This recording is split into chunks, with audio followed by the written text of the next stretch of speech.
primer asunto, Dori, tiene que verlo con lo ocurrido en Baltimore anoche, que está en las portadas de toda la prensa estadounidense y del mundo.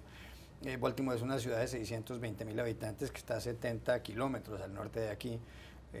Es uno de los puertos más importantes de la costa atlántica de los Estados Unidos. Es célebre además porque ahí funciona posiblemente el mejor hospital de Estados Unidos y quizá del mundo, que es el de la Universidad Johns Hopkins, que tiene una gran facultad de medicina. Es célebre por su equipo de béisbol, los Orioles. Es célebre por su acuario, pero Baltimore es una ciudad donde hay mucha pobreza y donde hay mucha discriminación. Y lo que ocurrió anoche fue impresionante. Hubo 15 agentes policiales heridos, 27 personas detenidas, muchos automóviles incendiados, tiendas saqueadas, y todo ello como producto de protestas que se suscitaron tras el funeral de Freddie Gray, un hombre de 25 años, afroamericano, que murió hace 9 días a raíz de unas heridas en la columna vertebral después de que fuera arrestado. Era hijo de una mujer drogadicta y había tenido muchos problemas Freddie Gray. Con todo lo que ocurrió, el gobernador del estado de Maryland, donde está Baltimore, Larry Hogan, decretó el estado de emergencia, decretó el estado de sitio entre las 10 de la noche y las 5 de la mañana, y aparte de eso llamó a la Guardia Nacional, que es un cuerpo armado que existe en todos los Estados Unidos y que, como bien dijo él, es el último recurso cuando se producen desórdenes de esta categoría. Se produce todo esto después de que hubiera habido aquí en Estados Unidos muertes de otros jóvenes afroamericanos. Es muy célebre el caso de Eric Garner, aunque no era tan joven, en Staten Island, en Nueva York, el 17 de julio del año pasado, cuando les decía a unos agentes policiales que no podía respirar y le aplicaron una llave prohibida por el manual policial. También está el caso de Michael Brown, el 9 de agosto en Ferguson, en el estado de Missouri.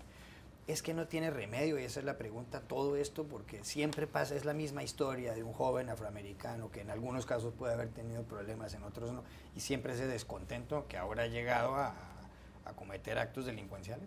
Lo que pasa es que el problema de fondo no está solucionado, por eso se sigue repitiendo una y otra vez, y surge el debate y lo vamos a solucionar, pero lo único que se hace es calmar los focos de violencia, pero el propio debate no se arregla. De hecho, la alcaldesa de Baltimore, que fue una de las voces principales que brilló durante la crisis en Ferguson, ella misma puso en marcha entonces mecanismos para que la población, que Baltimore tiene además un alto porcentaje de población afroamericana, se llevara de alguna manera mejor, hubiera una mejor convivencia con la policía. Quiero decir, ella fue una de las activistas, una de las alcaldesas que dio un paso para precisamente evitar lo que ahora sí está ocurriendo en Baltimore. Yo de casualidad estuve en la ciudad el sábado, antes de que las protestas se tornaran violentas, y ya se respiraba tensión. Yo pensé en ese momento si no será esa la gota que colme el vaso, porque creo que eso es lo que va a acabar pasando. Ya pensé que sería en Carolina del Sur, porque vimos el vídeo y entendí perfectamente la frustración de los ciudadanos, y pensé que sería aquella vez, después se calmó,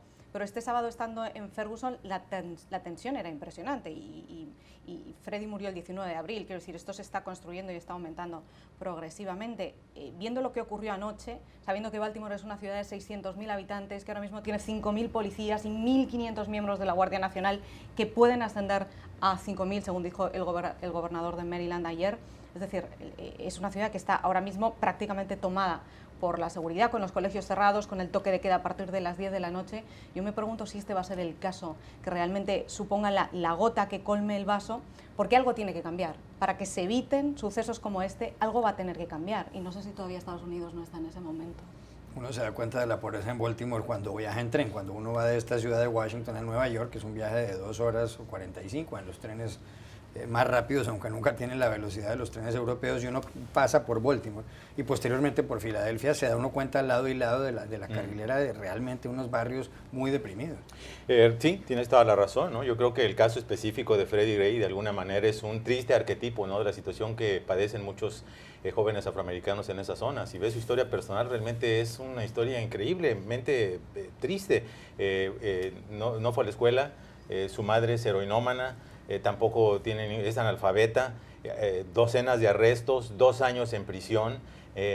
su familia demandó a sus caseros porque en la casa familiar había pintura de plomo que, como sabemos, tiene efectos importantes sobre la percepción, la mente, la inteligencia. Es tan común ese tipo de problemas en ese barrio porque que les llaman cheques de plomo, de la gente está esperando algún tipo de indemnización por parte de los caseros para salir adelante porque viven en situación realmente de pobreza. Lo que más me llamó la atención de estos disturbios, probablemente en comparación con las protestas, es el componente juvenil que había. Estaba viendo jovencitos que habían salido probablemente de la escuela, todavía traían sus mochilas en la espalda y que eran los que se estaban enfrentando a la policía. Una expresión de frustración, de desánimo, que me parece totalmente entendible cuando ves las singularidades del caso de Freddie Gray, ¿no? Que parece que fue un libro de estilo de cómo no debes hacer las cosas. La policía arresta a una persona que está herida, no llama a la ambulancia, lo mete a una patrulla, no lo sujeta, nunca recibe atención médica y unos días después muere, ¿no? Creo que es de alguna manera un ejemplo claro de esa frustración que sienten los jóvenes de que les puede pasar a ellos mismos. Ahora, hace exactamente un año el Baltimore Sun había sacado justamente este reportaje sobre cómo los problemas que había de la impartición de justicia y el maltrato de la policía, la discriminación, hace un año. No pasó aparentemente nada significativo porque por lo visto la manera en la que se conducen los agentes cuando tratan con minorías, específicamente la afroamericana, muestra que las circunstancias siguen igual. Yo creo que no es de ninguna manera justificatorio de los disturbios, creo que fueron actos verdaderamente criminales, probablemente perpetrados por gente que ni siquiera es de la comunidad, porque la comunidad entiende que destruir los comercios, las farmacias, las tiendas va a tener repercusiones personales en el largo plazo para ellos, pero realmente es una expresión de que las cosas tienen que cambiar y probablemente tenga que haber una intervención mucho más decidida a nivel federal. Es increíble cómo las ciudades de Estados Unidos se van conociendo por episodios de brutalidad contra la población negra. Uno conoce ahora mucho más sobre Stanford, sobre Ferguson, sobre Staten Island, Charleston en las Carolinas y ahora Baltimore, que es una ciudad que si bien es más conocida, no es una ciudad que la gente le haya prestado muchísima atención. Sin embargo, repasando, y hay un gran artículo en New Yorker sobre las ciudades en Estados Unidos esta semana, la misma alcaldesa en su discurso hace 6 semanas del estado de la ciudad dio unas cifras alentadoras sobre lo que había sido la reforma a la policía.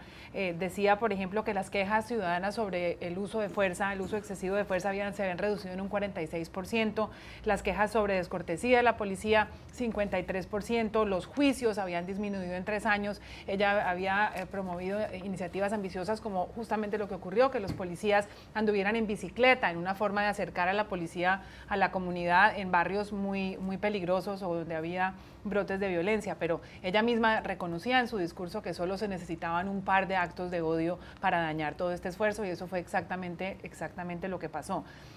Lo curioso es que hace 40 años, después del asesinato de Martin Luther King, Baltimore básicamente fue destruida por las protestas, fue destruida y realmente nunca se compuso, nunca se pudo reconstruir, se huyó muchísima gente de la ciudad, la gente blanca se fue para los suburbios, se desocuparon los barrios del costado este de la ciudad, se perdieron empleos, hubo una fuga enorme de población. En esta misma mesa hablamos de cómo Baltimore estaba tratando de atraer inmigrantes a la ciudad para poder cumplir con contrarrestar la despoblación.